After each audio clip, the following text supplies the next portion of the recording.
চোখে মুখে লাগ, দেখে শুনে লাগ, জমের মুখে লাগ। ভয় পাস না, বাড়া বাড়া বাড়া, ভয় পাস না, ভয় পাস না, বাড়া।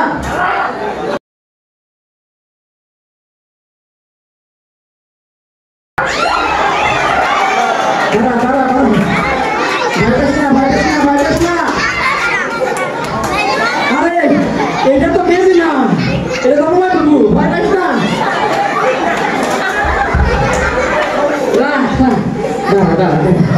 তোর আগে শান্ত করে নি, যা শান্ত করে।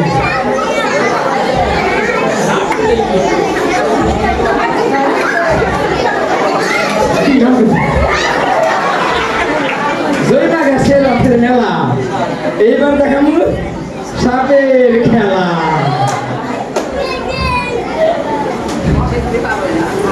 লাখ লাখ লাখ চোখে মুখে লাভ। যাই হোক,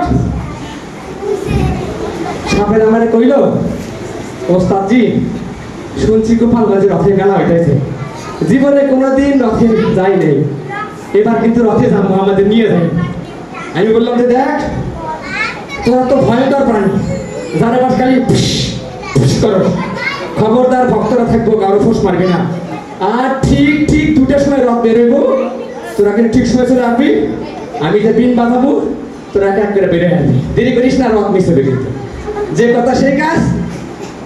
আমি চলে গেলাম সাপেদের গোহাই, রথ বের হইব। এমন সময় আমি বিন বাজাচ্ছি, বিন বাজাচ্ছি, বিন বাজাচ্ছি, একে এক করে সব সাপ বাইরে হইতেছে। আমি বিন বাজাচ্ছি, সাপ বার হইতেছে।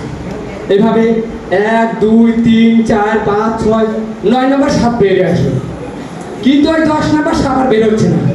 আমি তো বিন বাজায় বাজায় হাঁপায় বসছি, না বের হচ্ছে না, সহজে বের হচ্ছে না। আবার বিন বাজাচ্ছি, কিন্তু 10 নম্বর সাপ সহজে বের হচ্ছে না। এবার কানতে দেখি ওই 10 নম্বর সাপটা, লাস্টের সাপটা বার বেরিয়ে হচ্ছে। কেন কেন? কারণ ওইটা ছিল মায়া সাপ, রাতে সাজুগুজু করতেছিল। যাই হোক, একদিন মঙ্গল আরতির পূর্বে কি সর্বনাশ, হঠাৎ করে শব্দ বন্ধ দিছে। ওজা সাহেব তাড়াতাড়ি আহেন, খাটের নিচে ফুস ফাঁস শব্দ পাইতেছি, মনে হয় সাপ ঢুকছে। আমি দ্রুত বিন বাসিটা নিয়ে চলে গেলাম মন্দিরে, দোতলায় গিয়া বিন বাজানো শুরু করলাম। দেখি সত্যিই ওই রানী সহকারে নাগরাজ খাটের নিচে ফুস করতে। বেরো বেরো, শয়তান এত বড় সাহস, তোরা সর্বলোক ছেড়ে মন্দিরে আসস, কি উদ্দেশ্য তোর? তখন ভয়ে কাতর হইয়া নাগরাজ কইতেছে, ওদের সাহেব আমাদের ভুল করছেন না, আমি এখানে সত্যের গোবরে কামড়াইতে আসি নাই, ইস্কন থেকে দীক্ষা নেওয়া খুব কঠিন, আমি সুপারিশ নেওয়াতে যাচ্ছি। যাই হোক, হঠাৎ করে পরের দিন শান্তি নয়, বর্ষাকাল, সাপের তো বেড়ে গেছে, সাবধান থেকে আমাকে তাবিজ দিয়ে সাপের তো বেড়ে গেছে। হঠাৎ করে শ্যাম সুন্দর বাবু, ওই যে পানির সম্পদ অধিদপ্তর প্রধান আছে না, ওই স্যার বড় স্যার আমার ফোন দিছে, ওজা সাহেব আপনি কই?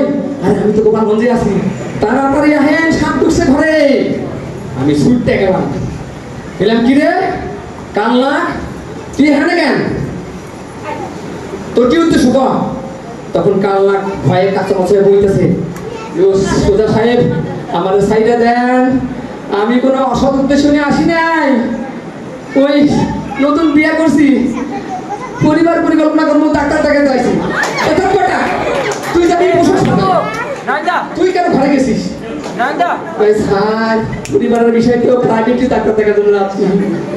যাই হোক, আমি কি করবো চিন্তা করে গেলাম, কিভাবে বাঁচিয়ে হাত থেকে, সাপের তো বেড়ে গেছে। তো এদিক জনগণ চিন্তা করতেছে, সাপ পারবো, সাপ পোষা শুরু করে দিছে।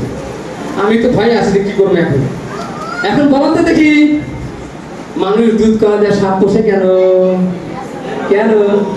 কারণ সাপেরা সব বুঝে গেছে, ওই পোকা মাকুর মাছ মাংস বাদ দেওয়া নিরামিষ ভোজে হ্যাঁ ভক্ত হয়ে গেছে, এই জন্য দুধ কলা দিয়ে মানুষ সাপ পোষে। তো শান্তি নাই, সাপের উৎপাদ এত বাইরে গেছে। হঠাৎ করে একদিন ওই শ্যাম সুকুমার দেবেশ্বর প্রভু, ওই যে সাহেব প্রভু আছে না, আমারে ফোন দিছে। আমি তো চলে গেছি বাসায়, যে দেখি যে সেই নাগরাজ। কি রে তুই মন্দিরে উৎপাত শুরু করছিস, আবার এখানে শুরু উদ্দেশ্য কি বল? বল কি উদ্দেশ্য বল? প্রভুর কোনো উদ্দেশ্য নাই, ঘরে শান্তি নাই, কেস করার জন্য আসছি, ফাইল রেডি করার জন্য আসছি, কেস করে না, টাকা লাগবে, ঘুষ লাগবে, ঘুষ। এর মধ্যে আমাদের পলাশ স্যার ফোন দিছে, প্রভু আর পারতেছি না, আপনি তাড়াতাড়ি আসেন, ওটা বাদ আমার এখানে আসে। গেলাম সুইটা, দেখি সেই কান লাগাবার ওখানে গেছে। তো পলাশ প্রভু তার আগে গেছে জানে। তো যাই হোক, গভীর রাতে মাতাজি আর প্রভু তো ঘুমায় আছে। তো সাপের আওয়াজ পাইয়া মাতাজি এক লাঠি নিয়ে এসে প্রভুরে ঠেলতেছে, ওঠো তাড়াতাড়ি ওঠো, সাপ ঢুকছে, ওঠো, ঘরে সাপ ঢুকছে। ধস মস করে প্রভু থেকে উঠে দেখে সত্যি তাই, বলছি তাড়াতাড়ি যাকে মত আমরা এটা নিয়ে আসা।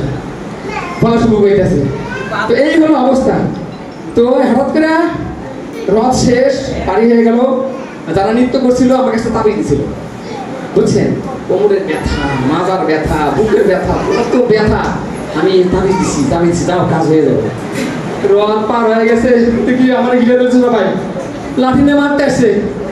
শুনলাম কি একটা বলে কাজ হয় নাই। আমি বললাম যে আমার ক্ষমা করবেন ভাই, এখানে মন্দিরের যে প্রভাব, হরিনামের যে প্রভাব, তাবিজ কবজ টুকটাক কোনো কাজ করবো না, হরিনাম ছাড়া কোনো কাজ হবো না, ব্যথা করে যাবো না, আপনি হরিনাম করেন। শেষ পর্যন্ত হরিনামকে করতে হবে আমাদের জীবনের রক্ত। আমার বৈঠক এখানে সমাপ্ত।